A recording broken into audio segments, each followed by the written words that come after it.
Hello everyone, a very warm welcome to my YouTube channel. Again जो ये job रहने वाली है वो CSIR central drug research institute जो कि लखनऊ में है उसकी तरफ से है। यहाँ पे जो है ये साइंटिस्ट रिक्रूटमेंट के लिए मतलब पोस्ट ऑफ साइंटिस्ट के लिए अगर आपके लिए ये वीडियो रेलिवेंट है तो you can go for that, otherwise you can skip this video.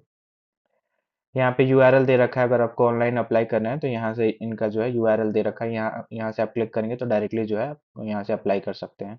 इसका जो स्टार्टिंग डेट है वो 6 जनवरी से स्टार्ट हुआ था 10 बजे, और इसका जो लास्ट डेट रहने वाला है वो 17 फरवरी 2025 है। Still you have 4 to 5 days, you can apply for this. ये एक यूनिक अपॉर्चुनिटी है for research career in science and technology in the area of drugs, pharmaceutical and biomedical research. CSIR central drug research institute जो है एक well known premier institute है under council of scientific and industrial research, जिसको CSIR बोलते हैं।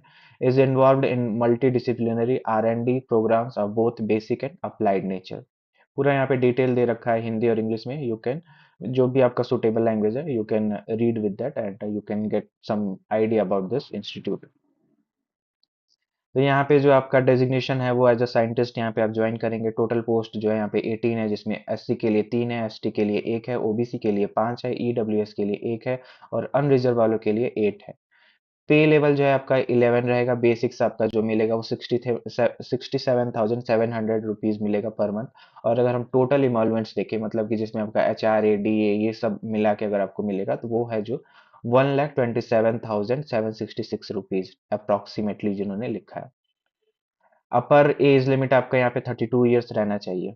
मतलब 32 years से अगर ज्यादा है तो you can't apply for this post. यहाँ पे जो आपको TADA या फिर HRA मिलेगा on the basis of Lucknow city के ही हिसाब से मिलेगा। ठीक है।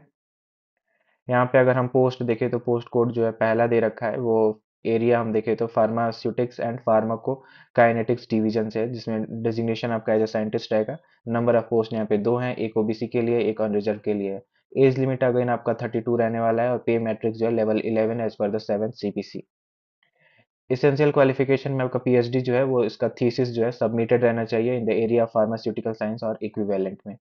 डिजायरेबल क्वालिफिकेशन मांगा है, जैसे HPLC आपको आना चाहिए, LCMS या फिर MS, ये कुछ भी आपका अगर मैच कर रहा है तो well and good, otherwise still you can apply for this post.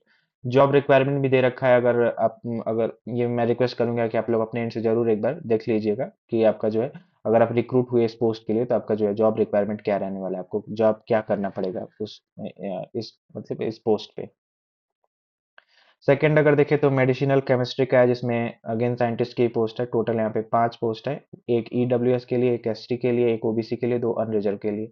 Age limit आपका सेम ही है। PhD थीसिस यहाँ पे सबमिटेड होना चाहिए आपका इन the area of chemical science, medicinal chemistry या फिर इक्विवेलेंट किसी भी डिग्री में, तो you can apply for this post. Third अगर देखें तो मेडिसिनल केमिस्ट्री अगेन साइंटिस्ट की पोस्ट है, अनरिजर्व के लिए ही एक पोस्ट है। यहाँ पे एज लिमिट अगेन सेम ही है। PhD या थीसिस यहाँ पे सबमिटेड होना चाहिए in the area of organic chemistry, medicinal chemistry या फिर इक्विवेलेंट किसी भी, तो you can apply for this post. चौथा अगर देखें तो मेडिसिनल केमिस्ट्री है, जिसमें साइंटिस्ट की पोस्ट है एक जो है अनरिजर्व के लिए। एज लिमिट आपका सेम ही है। PhD थीसिस यहाँ पे सबमिटेड होना चाहिए in the area of chemical science, medicinal chemistry और equivalent.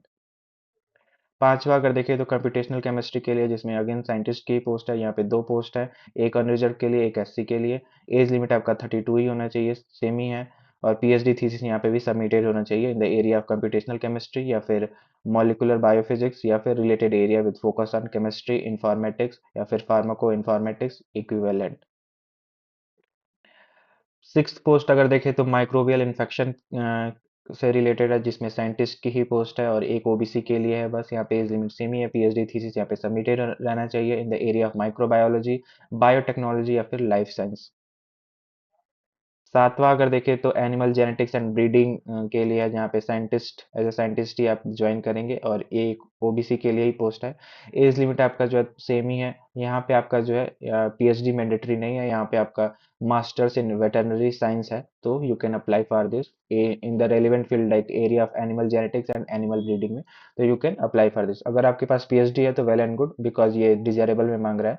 Otherwise still you can apply for this post on the basis of your masters degree only.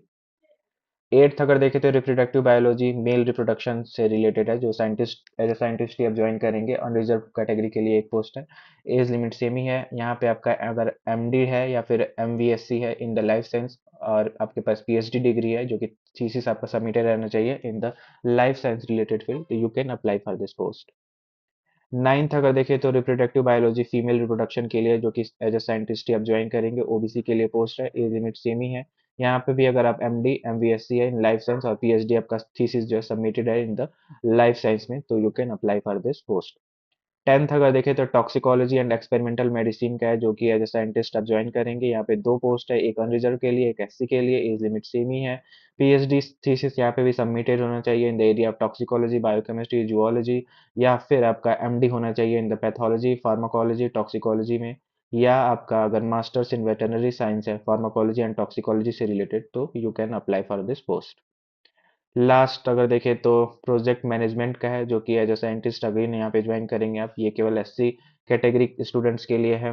यहाँ पे age limit आपका same ही है। PhD यहाँ पे थीसिस आपका सबमिटेड रहना चाहिए in the area of life science और केमिकल साइंस और फार्मास्यूटिकल साइंस और इक्विवेलेंट डिग्री। सो ये टोटल 11 पोस्ट आपका दे रखा है।